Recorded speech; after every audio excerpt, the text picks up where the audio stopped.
The West African nation of Nigeria has been plunged into a tense and troubling chapter, drawing global attention as high-profile kidnappings of children and disturbing accusations of religiously driven killings intensify.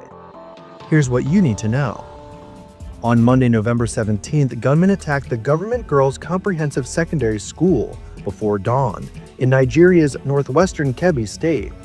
The attackers killed a staff member and abducted 25 schoolgirls from a dormitory. One student, who is not among the 25 confirmed abducted, escaped in the minutes that followed the attack, the school's principal told the Associated Press. He also said that another schoolgirl among the abducted escaped her captors and arrived home safely later Monday night.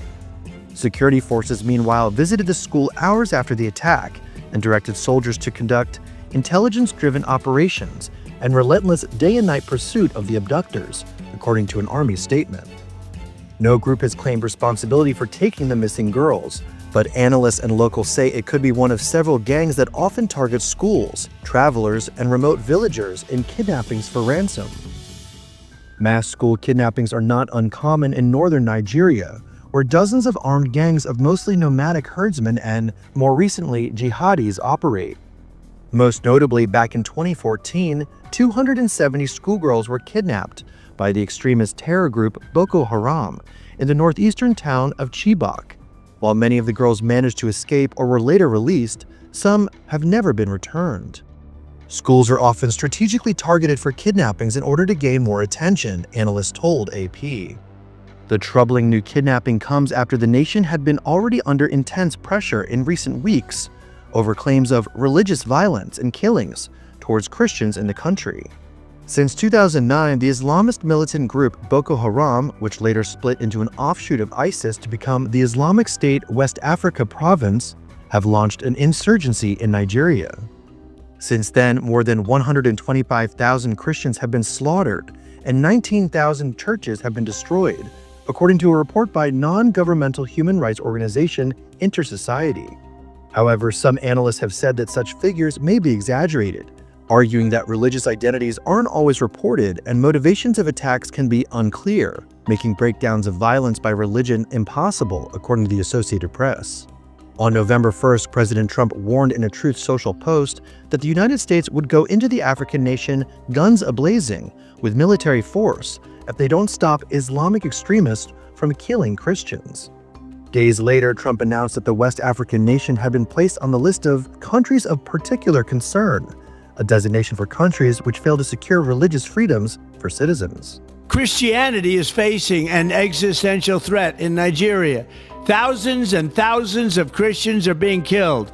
Radical Islamists are responsible for this mass slaughter. I am hereby making Nigeria a country of particular concern. That's a legal definition. Nigeria's population of 220 million people is split nearly evenly by Christians and Muslims, with the Christian population focused in the south and its Muslim population concentrated in the north, where most attacks occur, according to the Associated Press. Various compiled footage obtained by Reuters shows the horrific aftermaths of religious violence over the past few years. The harrowing images include blood-stained pews from church shootings, mass graves being dug, and charred bodies littering the ground. On social media, American rapper Nicki Minaj made waves after she publicly thanked President Trump for shedding light on the issue.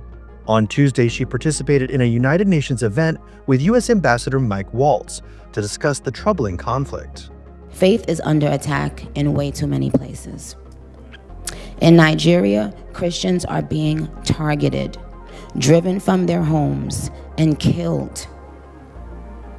Churches have been burned. Families have been torn apart, and entire communities live in fear constantly, simply because of how they pray. Since the U.S.'s placement of Nigeria on the countries of particular concern list, the country's foreign ministry vowed the federal government of Nigeria will continue to defend all citizens, irrespective of race, creed, or religion. Like America, Nigeria has no option but to celebrate the diversity